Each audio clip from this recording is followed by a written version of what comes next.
Good morning, everyone. So let's continue with our SQL tutorial.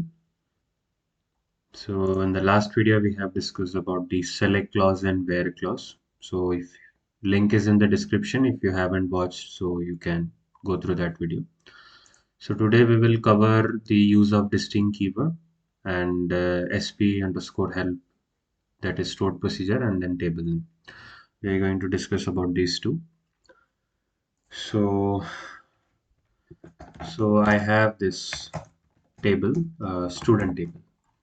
Okay, select start from student. So as you can see here, there are 7 records. But you may notice one thing, that the student Madan Raj, whose roll number is 1, is being repeated twice. Same with Gaurav Singh, whose roll number is 4. So there are basically duplicate records. So in order to remove the duplicate records, okay, so we use the distinct keyword.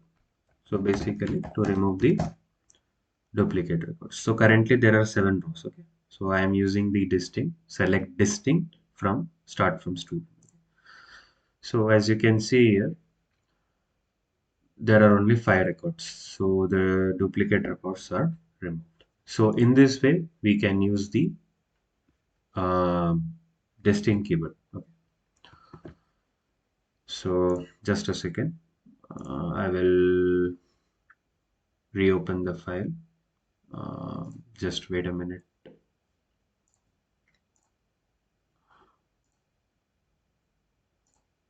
Okay. So now, so this is nothing but the, we have seen the use of distinct keyword. Now, another one is, what is this sp help underscore table? This is nothing but stored procedure underscore help table name. Okay. To this, this uh, this is used to, in order to know the structure of the table. So let me execute first. Sp help underscore student. So this is nothing but the student table. Okay, as you can see here, it shows the what columns it has. It has this student table has the first name, last name, roll number. What is the data type? Where int. Okay, length 10 characters. Okay, nullable or not? Yes or no. If it's not nullable, then it will be mentioned no. So basically, to know the structure of the table, okay, or to explore the structure of the table, for that purpose, we use this command sp underscore. That is nothing but the stored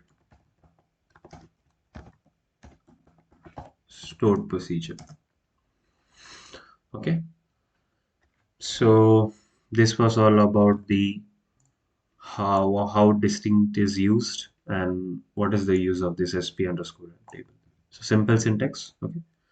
So in the next video, we'll discuss about the use of like operator. Okay. So till then, thanks for watching.